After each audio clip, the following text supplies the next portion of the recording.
আজকে আমি আপনাদেরকে মোহাব্বতের মানুষ হাজির করার একটা কিতাবুল ফিরাউনার নকশা দিব, যেটা কিতাবুল ফিরাউনার 188 নাম্বার পৃষ্ঠায় আছে। কিতাবুল ফিরাউনের বিদ্যা খুবই পাওয়ারফুল হয়। একবার এই বিদ্যা প্রয়োগ করার পর সেটা আর কখনো ফিরানো যায় না, ওই কাজটা হবেই হবে। এই জন্য কিতাবুল ফিরাউনা বইটা এত ভয়ঙ্কর। কারো যদি এই বই প্রয়োজন হয় আমাদের থেকে পিডিএফ বা হার্ড কপি নিতে পারবেন। ব্যক্তিগত যে কোনো কাজের জন্য স্ক্রিনে দেওয়া নাম্বারে সরাসরি ফোনে বা হোয়াটসঅ্যাপে যোগাযোগ করে যে কোনো কাজ করাতে পারবেন, দেশে বা দেশের বাইরে থেকে।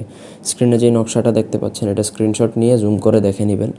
নকশাটা আমি যতটুকু ভালো ক্লিয়ার কোয়ালিটিতে ভিডিও আপলোড দেওয়া যায় সেভাবেই দিব, যাতে স্ক্রিনশট নিলে অসুবিধা না থাকে। তো আপনি যদি আপনার ভালোবাসার মানুষ বা যাকে মহব্বত করেন তাকে কাছে আনতে চান তাহলে এই কাজটা করতে পারেন, তবে অন্যায়ভাবে করা নিষেধ। প্রথমে আপনার পাক পবিত্র হতে হবে, তারপর আপনাকে আরচিয়াদুন, এটার আপনি আরবি শব্দ বুঝতে পারবেন না, এটা হচ্ছে অরিজিনাল কুস্তুরি। অরিজিনাল কুস্তুরি দ্বারা নিচের যে তসবির দুইটা সেটা লিখতে হবে। তো তসবির দুইটা এখানে 3 লাইন টোটাল 6 লাইন। 3 লাইন হচ্ছে একটা তসবির, মানে একটা নকশা, বাকি 3 লাইন হচ্ছে আরেকটা নকশা। তো এইভাবে নকশা নিচে লিখে নিচে অবশ্যই নাম লিখতে হবে যাকে আনবেন। তো তার নাম, সে মেয়ে হলে তার মায়ের নাম, ছেলে হলে তার পিতার নাম। তারপর আপনাকে একটা নকশা আগুনে জ্বালাতে হবে, ঠিক আছে?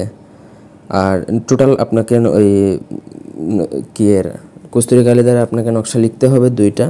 তারপর একটা তাসবির আপনাকে আগুনে জ্বালাবেন আর আরেকটা নিজের বাহুতে ধারণ করবেন। ছেলেরা ডান হাতে ব্যবহার করবেন, মেয়েরা বাঁ হাতে ব্যবহার করবেন।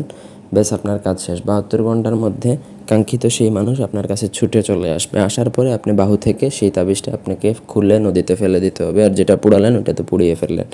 শেষ, কাজ শেষ আপনার। 72 ঘন্টার মধ্যেই এটা কাজ করে। যদি কোনো ক্ষেত্রে দেরি হয় তাহলে 7 দিন লাগবে, এর বেশি একদিনও লাগার কথা না। এটা পরীক্ষিত একটা বিদ্যা, সেজন্য আপনাদেরকে দিলাম। কোনো অংশ বুঝতে অসুবিধা থাকলে কমেন্ট করে জানাতে পারেন। নিয়মের কোনো ব্যতিক্রম ঘটবে না, যা নিয়ম বলছে সেইভাবেই করতে হবে, অন্যথায় কাজ হবে না। ধন্যবাদ সবাইকে।